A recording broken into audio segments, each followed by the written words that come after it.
지극히 존귀하신 하나님 아버지, 이 시간 우리 모두가 세상의 염려와 두려움을 다 내려놓고 오직 주만 바라봅니다. 의지합니다. 이곳에 임재하시고 우리를 다스려서 우리 안에 기쁨과 평안을 채워주시길 소망합니다. 코로나로 인하여 움츠러들지 않고 하나님의 살아계심과 돌보심을 의심하지 않게 하시고 우리의 모든 상황과 출입을 주님께 맡깁니다. 주님의 날개 아래 보호하시고 눈동자처럼 지켜주옵소서. 겸손함과 온유함을 배우게 하시고 하나님의 뜻을 발견하게 하여 주시고 그리스도를 중심으로 우리 모든 성도들이 평안에 매는 줄로 하나 되게 하여 주옵소서. 이 시간 부족한 종이 말씀을 선포할 때 성령의 나타남과 능력으로 역사해 주시기를 간절히 소망하며 예수님의 이름으로 기도하옵나이다. 아멘. 여호수아서 10장 15절부터 27절까지 마무리를 잘 지으려면 제목으로 피차 은혜를 받고자 합니다. 여호수아 10장은 가나안 정복의 남부 지역을 온전히 정복하는 내용입니다. 기본이 이스라엘과 화친했다는 것을 빌미로 예루살렘의 아도니세덱을 중심으로 5 왕이 연합하여 기본을 공격합니다. 이스라엘은 기브온의 도움을 요청을 받아들여서 그들을 돕는다는 명목으로 가나안의 연합군들과 전쟁을 벌였습니다. 그때 하나님께서 우박을 내리시고 이스라엘 대신하여 앞장서서 싸우시고 이기게 하셨습니다. 무엇보다도 여호수아의 그 담대한 기도를 들으시고 태양을 멈추게 하셔서 그들을 전멸시킬 수 있도록 도와주셨습니다. 이제 그 여세를 몰아 나머지 5개 성을 점령하는 사건을 오늘 본문은 다루고 있습니다. 하나님께서 이스라엘에게 이미 큰 승리를 주셨습니다. 중요한 싸움에서 이기고 나면 흔히 나머지는 그리 어렵지 않다고 생각을 합니다. 그러나 마지막 싸움도 매우 중요합니다. 지금부터 싸움을 마무리 짓는 끝내기 싸움이 시작됩니다. 그렇다면 그리스도인들이 마무리를 잘하기 위해서는 어떻게 해야 할까요? 첫째로 중심 있는 삶을 추구하라는 것입니다. 대개 많은 승리를 거두었으면서도 마지막 전쟁에서 실패하는 경우가 있습니다. 그것은 중심을 잃어버렸기 때문입니다. 이제까지 99% 잘했다가 중심을 한번 잃어버려서 완전히 무너지는 사람들이야말로 정말 어리석은 사람입니다. 당시 이스라엘 본부는 어디에 있었습니까? 길갈에 있었습니다. 그들은 전쟁을 시작할 때도 길갈에서 출발하고 전쟁을 끝나고 나서 길갈로 돌아왔습니다. 또다시 길갈에서 재무장하여 전쟁에 나갔다가 전쟁이 끝나면 길갈로 돌아오는 것입니다. 그래서 오늘 15절과 43절에 그렇게 이야기하는 것입니다. 오늘 43절 우리가 읽지는 않았지만 여호수아와 온 이스라엘과 더불어 길갈 진영으로 돌아왔더라. 이스라엘 백성들에게 이 길갈은 상당히 중요한 의미를 가지고 있습니다. 요단강을 기적적으로 건너고 난 다음에 요단강에 있는 그 돌멩이를 어깨에 메고 각 지파마다 나와서 길갈에 기념비를 세웁니다. 하나님의 능력으로 하나님의 은혜로 요단강을 건너고 난 다음 하나님이 그들과 함께 주셨음을 기념한 장소가 길갈입니다. 그러니까 길갈은 이스라엘 백성의 출발점이 된 셈입니다. 하나님께서 길갈에 대한 특별한 의미를 부여해 주셨습니다. 여호수아서 5장 9절에 이렇게 말하지 않습니까? 여호와께서 여호수아에게 이르시되 내가 오늘날 애굽의 수치를 너희에게서 굴러가게 하셨다 하셨으므로 그곳 이름을 오늘까지 길갈이라 하느니라. 이스라엘 백성이 애굽에서 종살이하면서 받았던 모든 수치와 모욕을 하나님께서 이스라엘 백성들로 하여금 가나안 땅에 들어가게 하심으로 다 굴러보내셨다는 뜻입니다. 그러한 수치와 모욕을 완전히 써주셨다는 것입니다. 이것은 영적으로 그리스도께서 세상의 모든 죄와 허물을 대신 우리를 대신하여 짊어지심으로 십자가에 못 박혀 돌아가심으로 우리가 받을 모든 정죄와 비난과 수치를 친히 감당하셨습니다. 이사야 53장 5절에서 6절에 보면 우리 주님의 십자가의 죽음을 이렇게 표현하지 않습니까? 그가 찔림은 우리의 허물 때문이요 그가 상함은 우리의 죄악 때문이라. 그가 징계를 받음으로 우리가 평화를 누리고 그가 채찍에 맞음으로 우리가 나음을 입었도다. 우리는 다 양 같아서 그릇 행하여 각기 새 길로 갔거늘 여호와께서는 우리 모두의 죄악을 그에게 담당시키셨도다. 따라서 그리스도를 믿는 우리에게는 더 이상 정죄로 인한 수치가 없습니다. 그리스도는 우리의 완전한 수치를 굴러보내셨습니다. 그래서 바울은 이렇게 선포합니다. 그러므로 그리스도 예수 안에 있는 자에게는 결코 정죄함이 없나니 이는 그리스도 예수 안에 있는 생명의 성령의 법이 죄와 사망의 법에서 너희를 해방하였습니다. 그리스도가 우리 죄를 친히 담당하심으로 우리의 허물을 없이 하시고 죄의 수치가 우리에게서 굴러갔는데 누가 우리를 정죄하겠습니까? 그러므로 우리는 그리스도 안에서 우리의 모든 수치가 온전히 대거되었고 우리의 죄악이 용서받았음을 믿고 참된 자유와 기쁨을 누리시기를 예수님의 이름으로 축복합니다. 이스라엘은 위기에 처할 때마다 길갈을 기억했습니다. 사무엘 선지자는 이스라엘에게 담대하게 외쳤던 구호가 무엇인지 아십니까? 사무엘이 백성에게 이르되 오라 우리가 길갈로 가서 나라를 새롭게 하자. 사무엘상 11장 4절의 말씀이에요. 그래서 길갈은 하나님이 주목하시고 기억하는 장소요, 이스라엘 백성들이 할례를 받은 장소요, 이스라엘 백성들이 이 가나안 땅에 와서 처음 유월절을 보냈던 것이기도 합니다. 그들이 새롭게 거듭난 곳이요, 하나님의 은혜를 기억하는 장소요, 하나님께 예배드리는 장소입니다. 우리가 중심 있는 삶을 살고자 한다면 항상 이스라엘 백성들처럼 길갈을 기억하고 이곳에 모여 하나님이 받으시는 예배를 드림으로 한 주의 첫날인 주일을 기점으로 남은 날들을 승리로 이끄시기를 주님의 이름으로 응원합니다. 이스라엘이 왜 강해졌습니까? 중심이 있는 인생을 살기 때문입니다. 길갈이라는 장소, 예배라는 구심점을 통해서 중심을 잡아가는 인생을 살기 때문입니다. 둘째로 우리의 인생의 마무리를 잘하려면 이스라엘 백성들이 승리에 도취하지 아니하고 우선순위를 놓치지 않았던 것과 같습니다. 17절부터 19절 말씀입니다. 적의 왕들이 굴에 들어가 숨어있는 것을 발견한 이스라엘이 굴 입구를 막아 그들을 사로잡았습니다. 원래 전쟁에는 왕만 붙잡으면 승리한 거나 다름없습니다. 그러나 이스라엘은 왕을 잡았다고 해서 곧 승리의 기쁨에 취하지 않았습니다. 만일 이 아이성의 패배를 이스라엘 백성들이 경험하지 못했다면 왕을 사로잡은 순간 이스라엘은 승리감에 도취됐을 것입니다. 그래서 전열이 흐트러지고 군사들이 흩어져서 그 다음 싸움을 그르치게 되었을 가능성이 컸을 것입니다. 그러나 이스라엘은 이미 경험을 통해서 지혜를 배우고 승리에 취하지 않았습니다. 그 순간 우선순위가 무엇인지를 놓치지 않았기 때문입니다. 그래서 왕이 숨어있는 굴의 입구를 막아 뒷일을 도모하도록 하고 먼저 도망치는 나머지 적들을 따라가 공격하도록 한 것입니다. 그래서 19절에 보면 성문에 들어가지 못하도록 하라.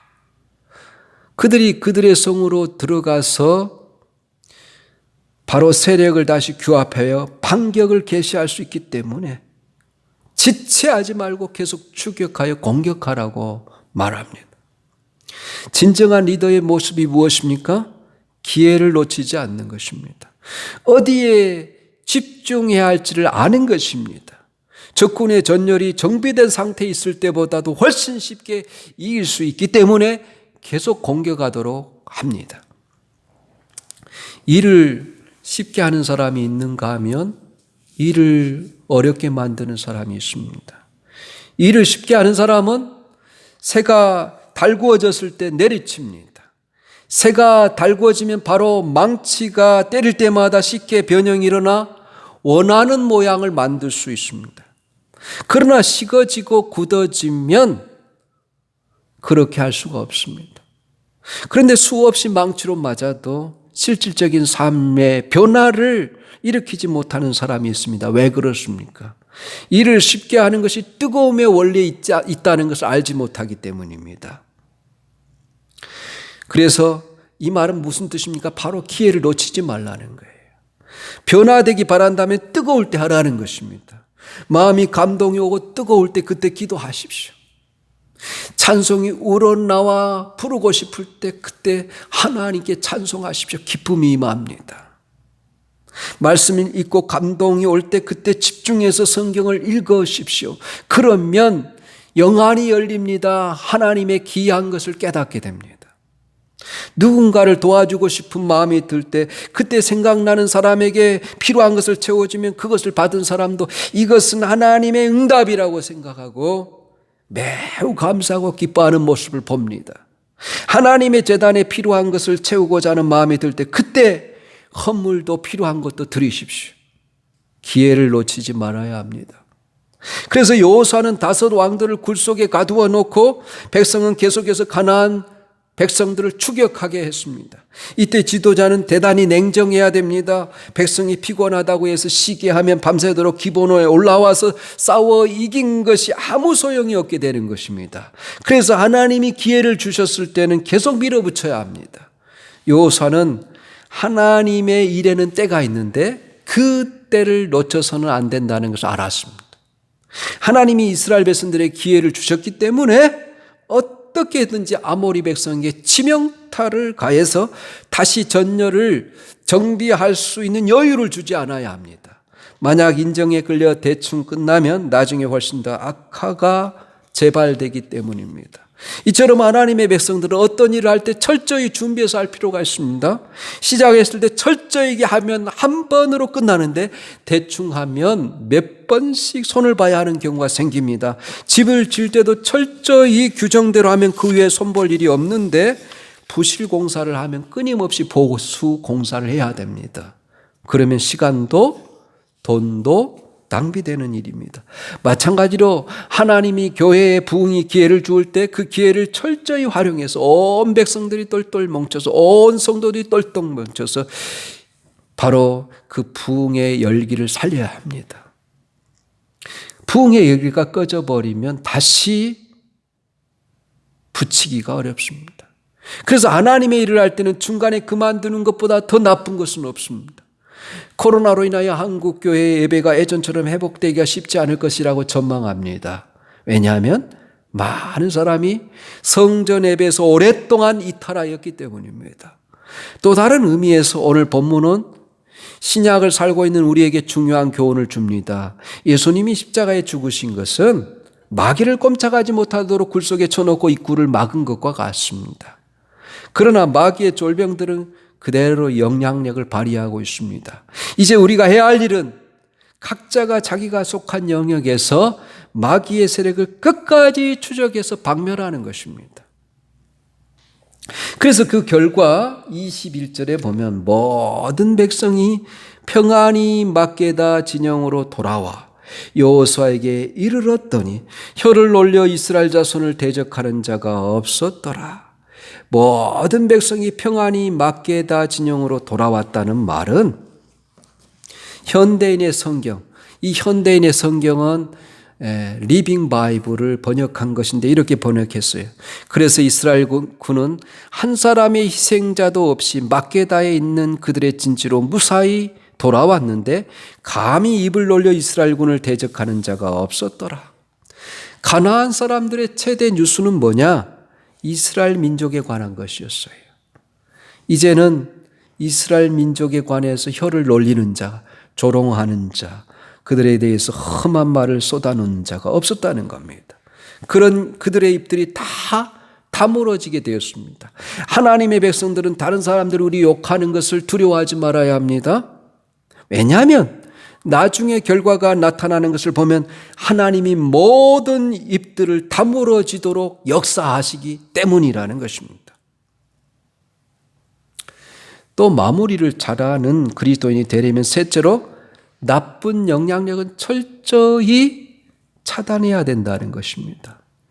여호수아 이스라엘은 적을 처리하는 데 매우 철저했습니다. 진멸하기까지 했습니다. 그 이유가 무엇입니까? 나쁜 영향력은 철저히 차단해야 된다는 것입니다. 절대로 가만두어서는 안 됩니다. 나쁜 영향력을 전체에 미치게 되면 죽음을 가져올 수 있기 때문입니다.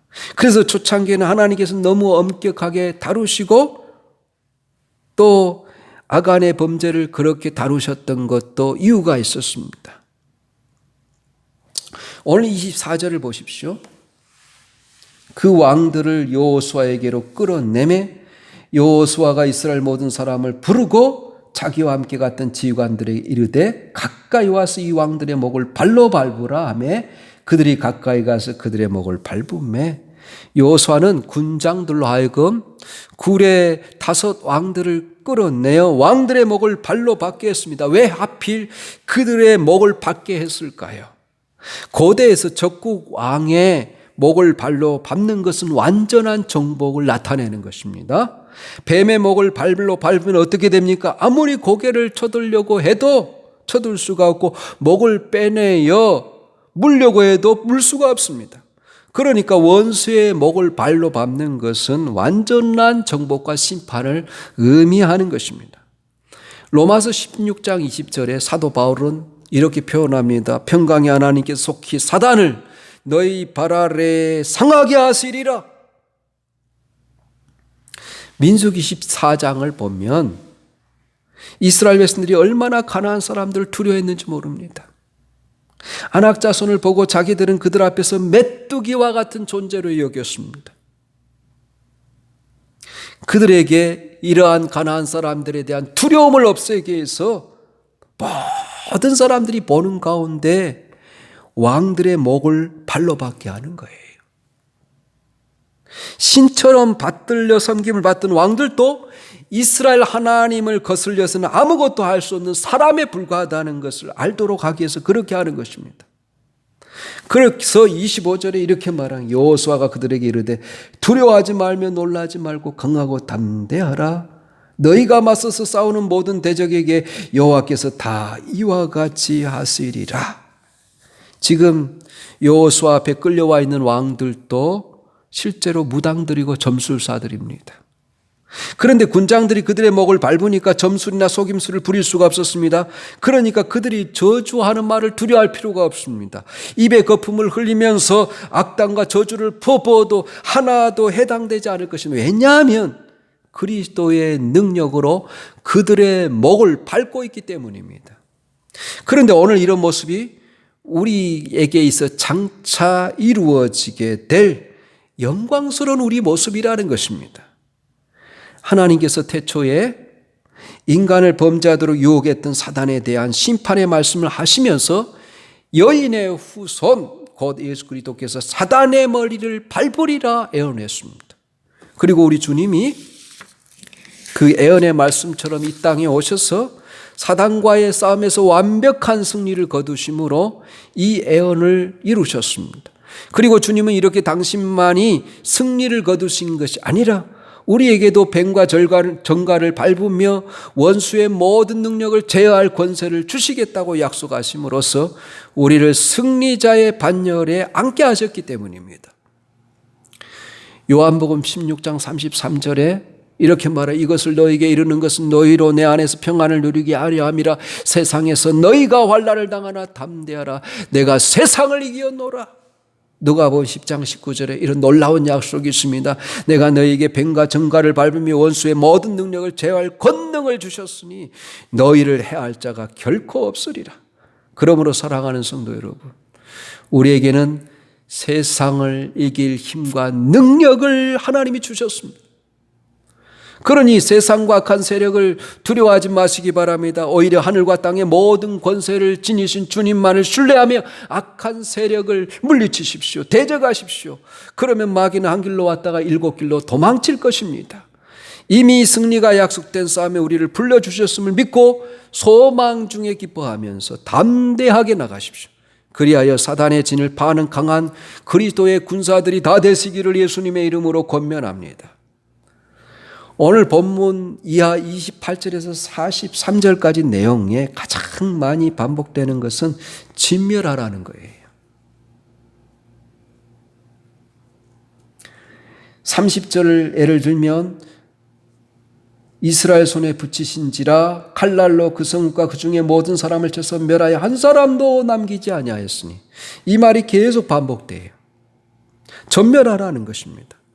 처음에 저도 이런 표현을 볼 때 진멸한다는 것이 너무 한다는 생각을 한 적이 있습니다. 그런데 유럽에서 광우병이 왔을 때 600만 마리나 되는 소를 죽였던 것이다. 우리나라에서 가축들이 전염병이 돌면 살처분하지 않습니까? 수많은 소와 돼지와 오리들이 도살하는 이유가 무엇입니까? 병이 번지는 것을 막으려고 그렇게 합니다. 재난은 얼마나 무서운 것입니까? 작은 재 하나라도 퍼지지 않도록 하기 위해서 하나님께서 이와 똑같은 심정으로 다루시는 것입니다. 창세기 15장 16절에 놀라운 약속의 말씀이 그대로 성취된 사건입니다. 내 자손이 사대 만에 이 땅으로 돌아오리니 이는 아모리 족속의 죄악이 아직 관영치 아니함이라. 하나님께서 이스라엘 향한 구원하심과 아모리 족속의 심판이 이스라엘 이방에 계기되었다가 4대가 지난 후에 이루어진다는 것을 이미 주권적으로 아브라함에게 약속하셨습니다. 아모리 족속의 죄악이 관영할 때까지 참았다가 지금이 때가 되어 심판하시는 것입니다.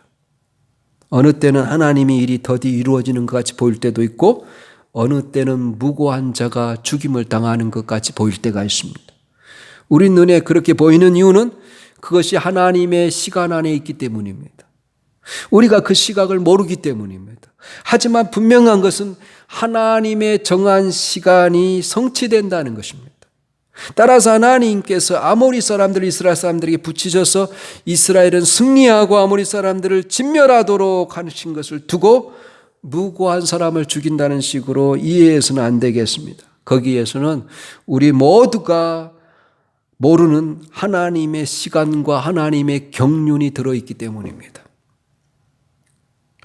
마무리를 잘하는 그리스도인이 되려면 예배가 중심이 되는 인생을 살아야 됩니다. 예배에 성공하면 인생을 성공할 수 있습니다.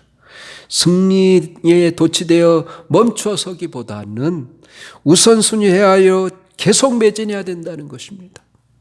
그리고 나쁜 영향력을 철저히 차단하여 굳건히 승리하는 하나님의 백성들이 다 되시기를 예수님의 이름으로 축원합니다. 아멘.